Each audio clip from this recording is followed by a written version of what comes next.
All right. Continuing the part 2. And also another pro tip, you know, we got the untouchables. I call it the unlookables. You see the glimpse of somebody you don't like, just walk away the sidewalk on the opposite direction. Don't make eye contact, walk the ways. Yeah, just pretend like they don't exist is a good strategy. Otherwise, I get turned up. So some more thoughts.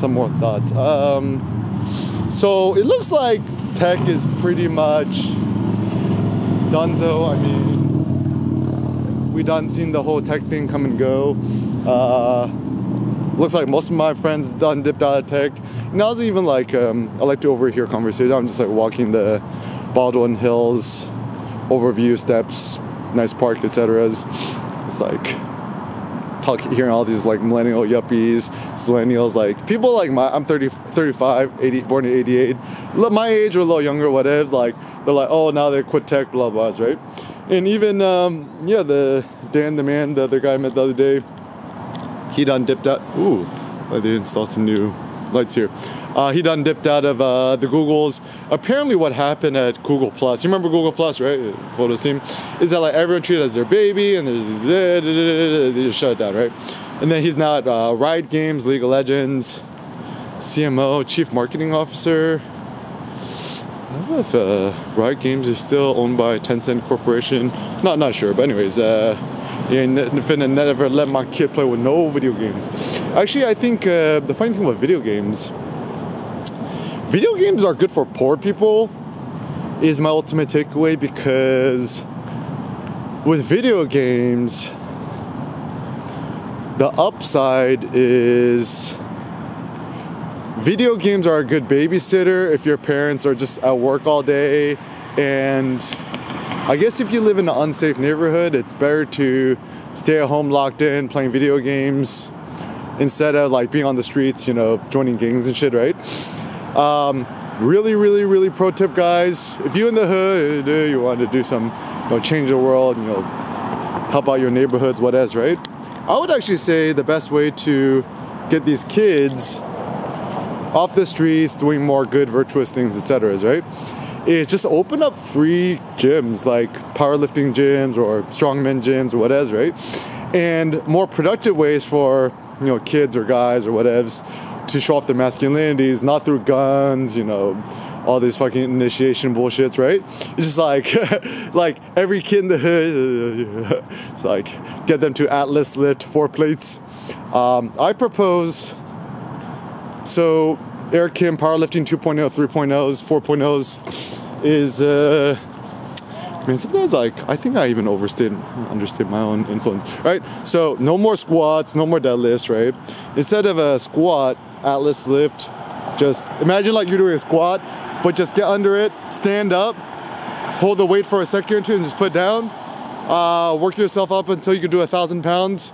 Easy, that's a Texas Power squat bar, 10 plates on each side, and then clip it, and then put on a EK rope, put on a little rope thingy, EK clip, the paracord, and then loop on a 25 and a 2.5, I think. Yeah, just Google Eric Kim 1,000-pound lift. You can find it on the YouTubies. And then instead of doing a deadlift or a rack pull, I mean, it's just way easier to rack, so life's gonna be easier. And the secret is, treat it like you're doing like a hip thrust, deadlift hybrid. Put the weight up higher, right, and just pull it out. Or you could do something called a deadlift walk, which I've been having fun with. Is just, you know, put on the rack pull, and then just walk out the 4 plates or the 3 plates or the 5 plates, whatever, and just put it back. If you can't put it back, just drop on the floor, it's fine. I really like my home gyms, but I guess one of the downsides is that like I can't be loud and break shit or be loud and shit. So actually one of the upsides of going to the gym is essentially the privilege of being loud, I suppose. But yeah, beyond that, I'm not sure what else is the upsides. And actually, yeah, like tour the Equinox, whatever. I think it's like if you do the all-inclusive membership. Okay, so it's like initiation fee is what, $500. the monthly is what, $350. I mean, like, I guess if you go to the gym every single day, you always travel, I'm like, it's fine, you got a nice gym and stuff like that. But honestly, I just treat like Equinox like an LA Fitness with a good conscience. Better to just have a, and actually the funny thing with prices, everything in life is relative. Even I went to this one of the local gyms. There's a new place called Tonic Gym, Gym Tonic, yeah, Gym Tonic, next to the Cumulus building. Membership is $250 a month, right? And I'm like, yeah, for $250 a month, just make your own gym. Either make your own gym or, you know, just do the month-to-month at LA Fitness or whatevs.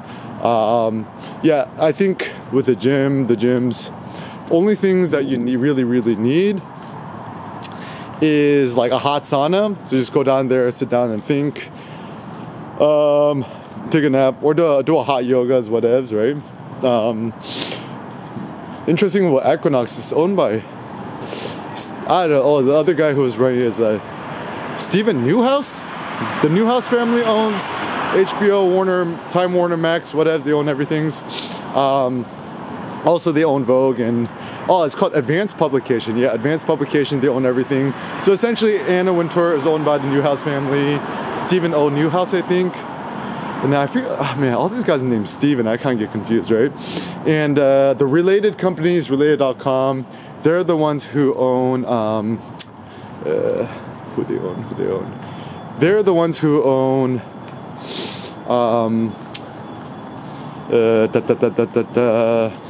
Equinox, yeah, Equinox, what, Soul Cycle, and also Pure Yoga is another thing, or Blink Fitness. I'm not really 100% sure what these things are, but they're all kind of owned by the same corporate thing. And actually, a pro tip, if you want to think entrepreneurial business, right?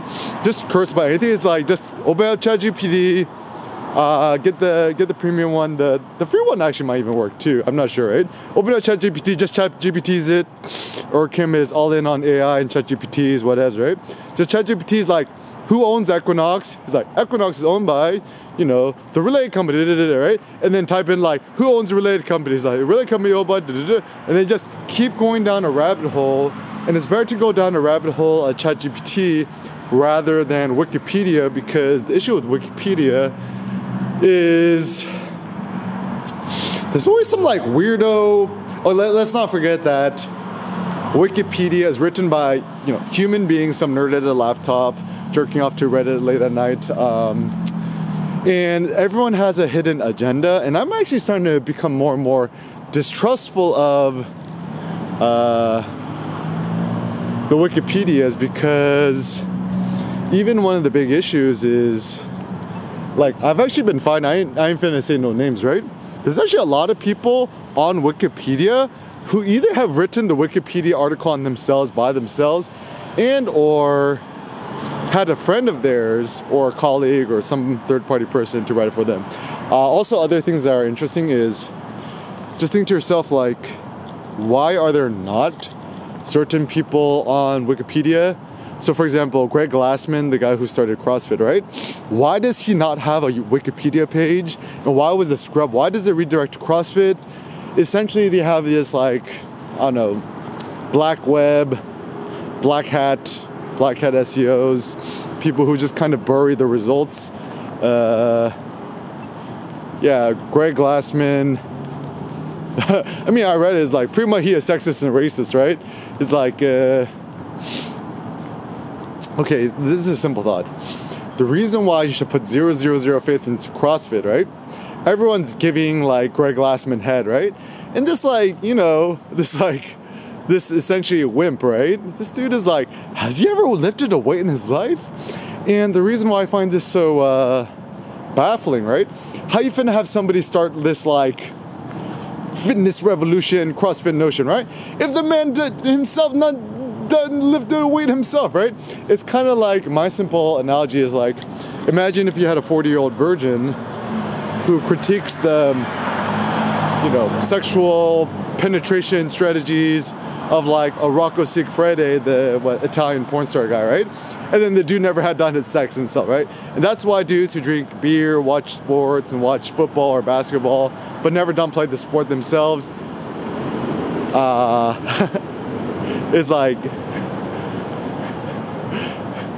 it's superficial at best because I have a simple heuristic. One should never watch a professional sport of a sport they have never done play themselves, right? For a lot of people, that's actually American football. I mean, believe it or not, Eric Kim, I played American football in high school. Sophomore year, I played outside linebacker. Junior year, I played inside linebacker. I was going to do varsity senior year, but then I dipped out because my tennis coach, Greg Lowe, told me to focus on tennis, and he was like my Mr. Miyagi. I'm like, okay. But yeah, maybe actually I could have done it. I mean, my only regret moving forward is it's good to listen to your mentors, but also it's how do I get to the LA Fitness from here? I always forget where is it at? Is it over there? Huh. Kind of confused. Yeah, Sony Pictures Entertainment's there. I guess I just got Greg locked. So it's so funny, Sony Picture Entertainment there, right? Sony Pictures, people never think about this, right?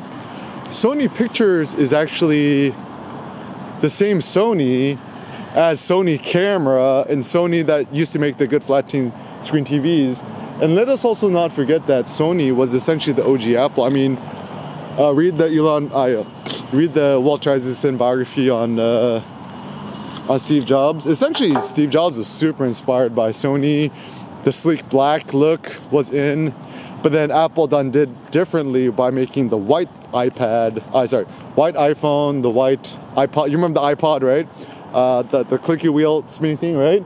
Having the white headphones at school was so cool instead of the black ones. It's funny that like the trend now is going back to black. Yeah, I think often white is actually much more beautiful. Yeah, being street side is better. Yes, okay, I'm gonna jump around. So then also one thing to think about with money speculation, right? It's like, what is the point of it? Is the Apple store here too? Is Apple on property here? Maybe. This is the Apple photos. So time discounting the future, right? So would you rather make $10 million 10 years from now in just one bet, in one speculation? Or would you rather have $1 million 10 months from now? Or would you have a steady $25,000 USD profit day to day? So these are some interesting questions. Obviously no right or wrong answers here. They're just different preferences. So things to consider. Oh yeah, so anyways, so betting on Bitcoin is sexy. Back in the Bitcoin game. So why do I find Bitcoin so interesting?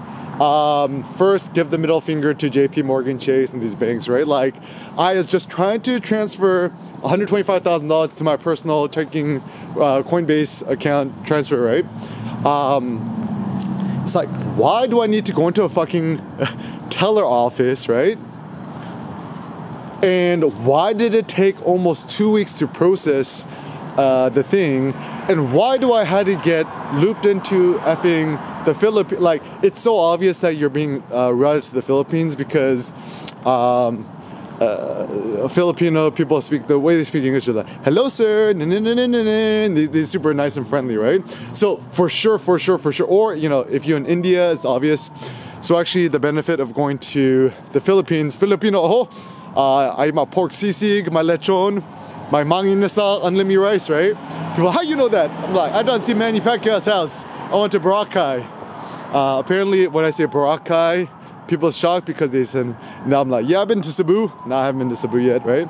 It's like, what's the difference between Tagalog and Filipino? They're like, whoa, how you know that? Because I know everything. I done traveled a lot, okay? So, also, the good way to know whether someone's well-traveled or not, just ask very specific things, right? So I met a couple from Berlin, right? I'm like, you go to Lidl? They're like, what's Lidl? I'm like, oh, Lidl. They're like, yeah, we love Lidl, right? And then you ask a German. The way you ask a real German question is like, do you love currywurst? They don't love the currywurst. It's like, what's the best way to have currywurst? With mayonnaise or not mayonnaise? people have strong opinions about this. Or what do you think about doner kebab? Doner kebab, essentially it's like the tacos, street food of like Berlin, Germany. Same thing with people from LA, SoCal, right? Tacos are the the things that unite us here. Like, in fact, like universally here, everyone's favorite food is Mexican food. Whenever Californians or people from SoCal, even the Bay Area leave, the only thing they ever meet is Mexican food. Even my mom, you know, like she lived in America longer than she lived in Korea. She lived back in Korea. I'm like, what do you miss about the States? My mom's like almost 70, right? She's like 68 or something. And she was like, I miss good Mexican food. Yeah, so life in SoCal is good. Yeah, so some things to think about and consider, right? Is like, what do you want with monies? I mean, basic thing is pay rent, trips to Costco. But beyond that, yeah, I don't think money should be used as a scorecard for goodness. More important to focus on your health.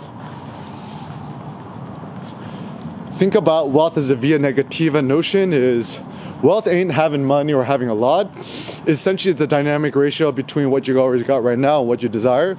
But if there's nothing else you desire, then you got nothing to gain, nothing to lose.